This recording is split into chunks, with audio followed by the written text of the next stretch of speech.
This is Ground Media UG. Webale nnyo. Bulungi nnyo. Olunaku olwaleero olunaku muzadde baby omupya stress clinic. Ng'omuntu comedian abaddewo for the test of time totera nnyo okulabika nti featuring ku shows. Obuliddewa and why this today? Era n'omukulembeze w'eggwanga tagenda ku buli mukolo oluusi adelegatinga. Kigundi genda onkiikirire. Abeera ku mikolo emikulu. Eri emirala asindikayo bagundi RDC genda okikwasaganya ndi busy. Era I think kibadde very deliberate. Kubanga nze muntu akkiririza mu kintu nti njagala nnyo ekintu nga kiri kiriya. Njagala ekintu nga kiri era bwe kitandika obutabeera kiriya oyinza obutandaba nnyo. Toyagala byonoonese. Sitera kwagala bintu bikyafu bwe ntyo bwe ndi naye nambaddemu. Of course, I've been quite busy with a few things. There's a lot of work that I've been working on. Personal projects, of course, events as well. Ate hibernation nacho chikulu. Even some animals take off time and they get into hibernation, but when they come out big. Stress clinic is here, it's new. I'm very happy for the team. Abategese. Era bantukirira ebibuuzo byali bingi. Njomanyiza okunsitula nsooka kubuuza bingi. Ne bakama bange bennyini benkolera basooka okumpita nababuuza bingi. Weewaawo oluusi baba bagamba kasajja kano just kayina lugezigezi. Naye byetaagisa. Kuba njagala mbeere sure. So yantukirira omukulu Paul ne Davis, the brother. Ne banyinyonnyola ne mbabuuza ate kino ngana naye mwana omaye tutandika butandisi ne ngamba ti bw'oba otandika wetaaga otandike bulungi. Nze saagala tandika kintu just because owulira oyagala kikola oba osobola. Njagala okitandike ng'olina ekigendererwa. Nti ntandise era ekibuuzo kye nasooka omubuuza ogenda kugatta ki ku industry eno nze gye njagala ennyo. Kitegeera. Twagala kukola bwe tuti ate platform engamba byonna tubiwulidde naye njagala ombuulire what special new thing are you going to add? And he ticked the boxes, so I said okay, I will give a hand. I love supporting. Actually, most of the shows that I've started when I was here, I've always been there to support. Madrat and Chico, I was actually their very first host. Show yawe, ya Nseko at Laughters when we started. Alex Yatandika on his very first show. First two shows actually, as one of the performers.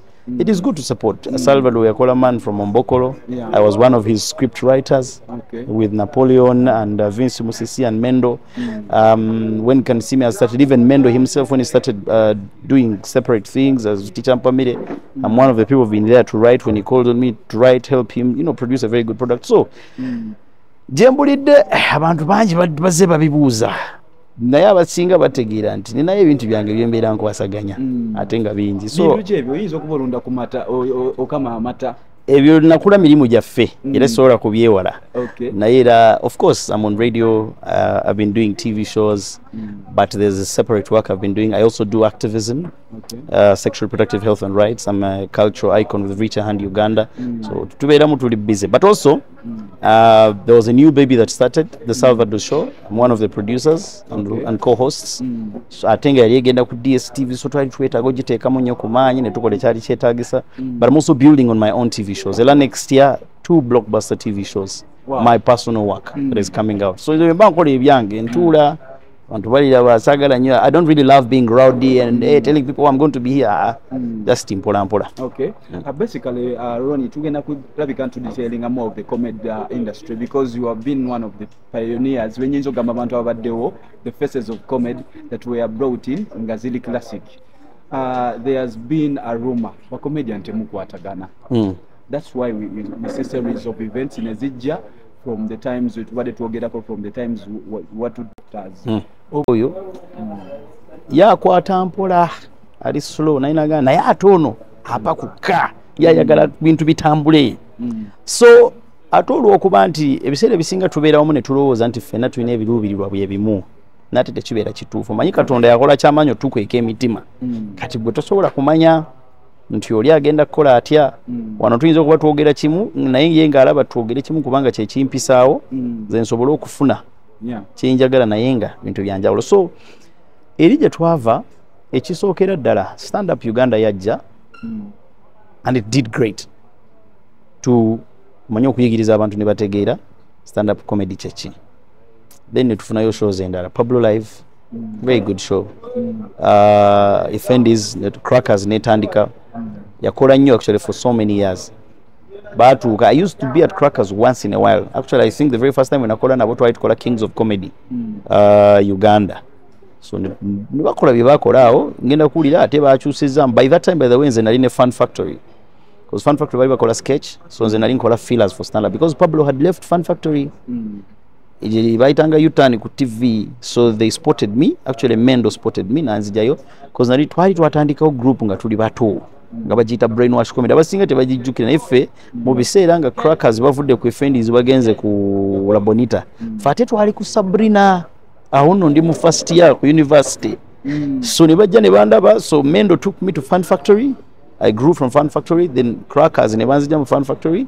I would perform with them once in a while. So ne tukula nnyo. Naye era mubeere eno mu kampu eno mugenda okuwulira nti eri kyatabuse. Ne tutandikawo ne show mu Silk. Bali bagita Punk the Bunch nga producer waffe bali bamuyita Aberaf Sanjani biseera ebyo nga akola ku monitor nga tugikola once a month. Era mukyala wa Douglas Luwango oyo nga yatugewa yali akola mu Silk ebiseera ebyo nga yabeera link person waffe. Situkoze ebintu sebo. This is like 2010 2011 I think. We were four comedians. Waliwo guy bamuyita Conan Tumusimi ndoza nafulwamu Conan agenda naffe ne tukola ebyaffe, then Crackers tutuuka ku Lafters nga bamaze nabo okufunamu obutakkanya waggulu ku La Bonita. Abamu ne basigala, Sebakijja n'asigala, abalala ne bakirira ku Lafters ne Jonathan era so negenda mu maaso awo ne nsooka nembegattawo awo. Alex n'avaawo ate n'agamba nze nfunyemu obutakkanya ngenze kutandika kyange, naye era twasigala twogera kuba ne shows ze nga bwe ngambe zasooka nze naliko. I performed on those shows at Diners. So embeera ebeerawo mu buli kaseera. Olwo comedian ava Kenya bamuyita Chipukizi. Chipukizi yava mu Churchill. Eric Omondi yava mu Churchill. Sleep yava mu Churchill. MC Jesse Churchill. Naye Chipukizi yali wano yaŋŋamba blood ffe boolaba twalwana e Kenya. Twalwana nga tetwagalana. Nga Eric Omondi atuuka ekiseera n'ateekawo embeera kubanga naye kati akuze. So these things happen everywhere. In Nigeria basajja bafuna entalo ne balwana bayomba bibeerawo. Oli ayinza okuba ekimuyombya is because yakulaakulanye kati akulabanga omuto bw'oyogerako eri omukulu, that is disrespect. Oli ayinza obutafuna obutakkanya kuba muto agamba tufuna ssente nteekamu nnyo naye ono ye atwala ekinene lwaki ate nga nange nkola okitegeera. Ne mu music bibaddewo groups zibeerawo zivawo. Joe Steady yali ne Kenzo nga bali mu big talent era n'atuuka ekiseera n'agenda akola kike nazigaa naye era bakwatagana kuba buli George buli wabeera ne show Kenzo ajja, Kenzo wabeera ne show George ajja. Era abantu bakula ne bati. So things happen, disagreements happen, but me one thing I believe in, that even if you disagree at some point, find time, respect the fact that you have worked together before, honor your starting point. It's good buli omu ajja kutandikawo ebibye. N'abasambi b'omupiira oli atandikira eno nga ye ttiimu yakulira mu academy ate ogenda kulira mu Champions League nga yagikuba goal kuba ttiimu eri yamugula. It happens in life. It happens in life. Greenwood yazambira Man U. Ebyabawo right now yagenda, he's doing so well. If he meets them right now, it could sting them big. So, but when the differences happen, me I believe, find time. When the anger has calmed down, nga temukyali kibulinga buli omu agamba sobola mukubira, sobola kwogera naye anzalawo atya, ojja bikkakkanye nga mufunyeemu ne okunywa oluusi kuba ebiseera ebyo abantu boogere ennyo nga bajja ku mutima mwogeremu tubikwasaganye mpola mpola. That is if you actually value friendship and working together. So okumuuza nti church disagreements happen and they will always happen. They will always happen. Bw'osanga ne Emma Napoleon, you can't really know that me and him get disagreements and we argue and we quarrel. Era tuddamu ne tukwatagana. Ronnie Mark, aleka twogere ku content production wa comedy in general. Tunuulira series of our production wa comedians betukoze betufulumiza betuproducing like Uganda ojja kulabaka wabaddewo slight back nti qualities tezikyaliwo, abantu bajja nebawemula ku stage, and that is the whole perception of how people take comedy to be nti comedy wakuwemula. What's your take on that, because I have not seen you being part of that? I don't think being vulgar is what makes you funny. Guys, I will tell you, amoto oyo mulaba nga yasazemu okuwemula ssebo kijjamu enjawulo, naye amoto ajja ku stage n'akola ebintu bye ne tuseka nga atunyumize nze. If there's one guy that has cracked me up and I was like, what a hell is going on. Yali amooto oyo.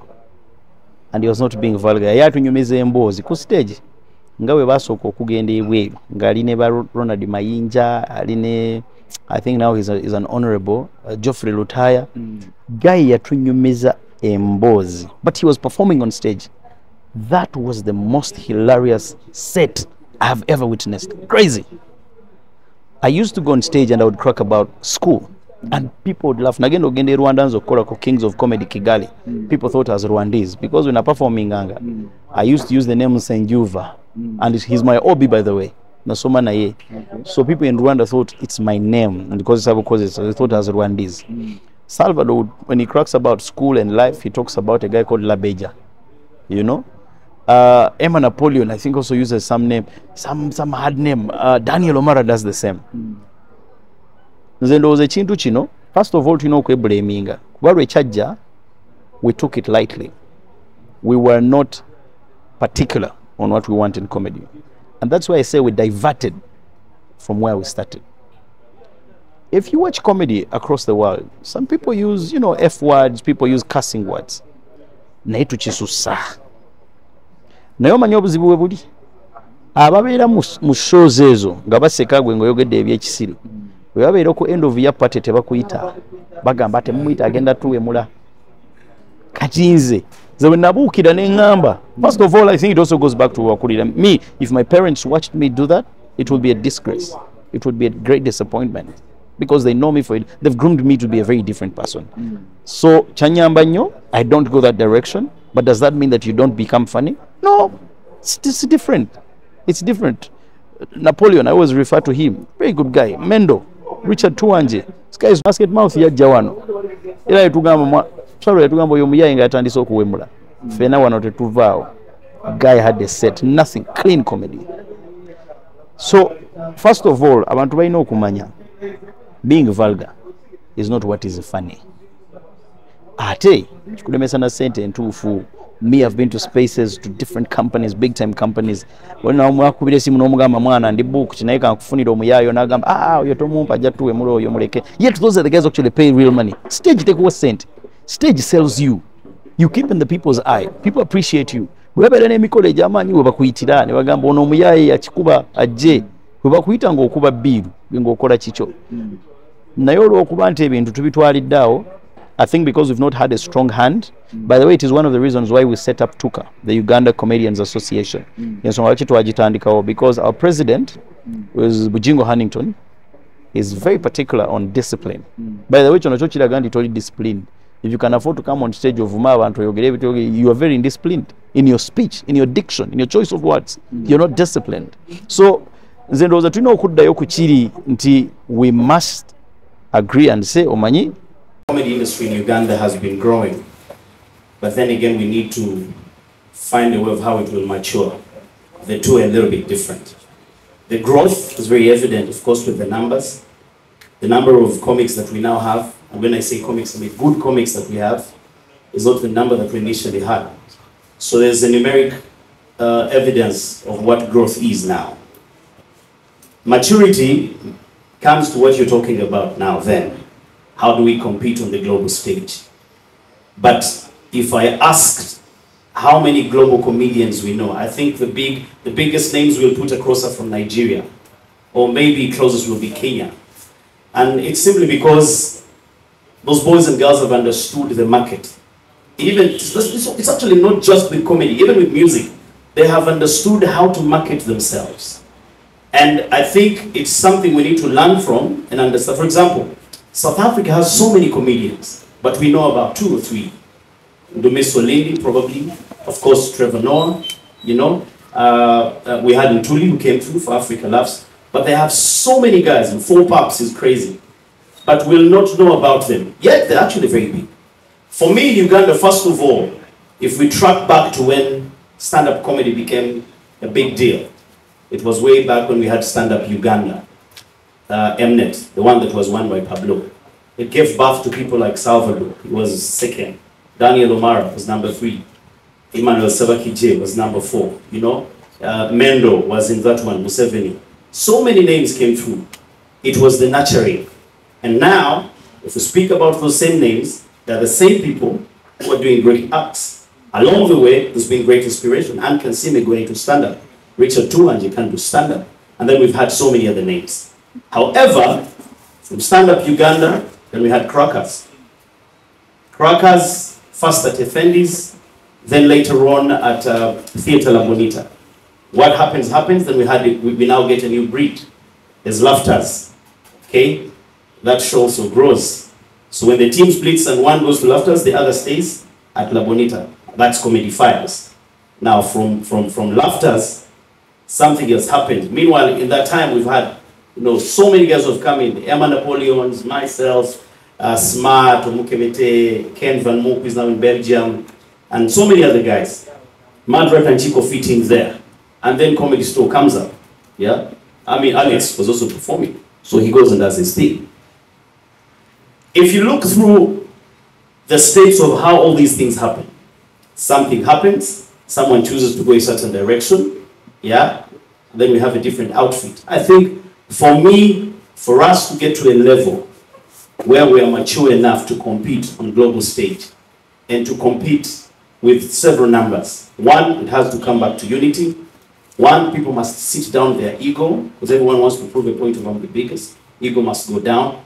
You must appreciate that, for example, someone has asked me before in an interview that who's your best Ugandan comedian? And I told them, for me, the person who gives me the best show on that night is my best comedian. You know, there are companies that have come through to create more stages. And even with music, people must understand that if I am so-and-so and I am pushing so-and-so, but people will get gigs and someone will say, we know because it's the ego, it's the disrespect. And that's why so many of them are not really very united. I am not saying they don't work together. Some do, even when they have differences. But as long as we do not iron that out, everyone will stay in their own corner. And you know what? We'll keep seeing the same names moving to perform. And we also have to understand, I think the biggest number of comedians here speak Luganda. I was watching an interview today where Eric Omondi was saying, talking about a certain comedian in Kampala. And he said, I would want to take him to Nairobi, but my guys will not understand him. And you can imagine, go to Nairobi, break barriers. It's a big stage. Who knows? We'll go through to Nigeria, do well. Go to Ghana. I think Zambia is another good state right now. South Africa is big. But you won't go there if you're not speaking any other language. For me, the guys I know from Rwanda who don't speak English, but they speak French. They're doing well when they go to Germany. They do well when they go to France, when they go to Senegal. They are big names. So we have to understand that away from, how do we compete on the global stage? Language is number one, discipline is number two. Most of our guys are actually not disciplined. All they think about is, and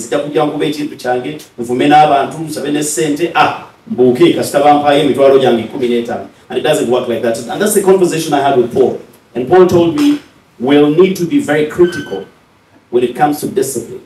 Because trust me, talent without discipline, you're not headed anywhere.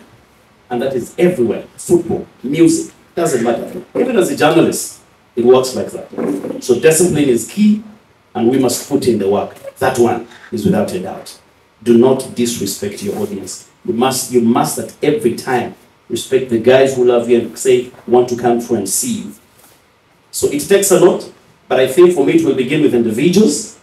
We need to sit back as acts, reflect on ourselves, do clear scrutiny, and understand. If by the way, for them, they don't even have any idea. They don't really ever think of performing on the biggest stages. I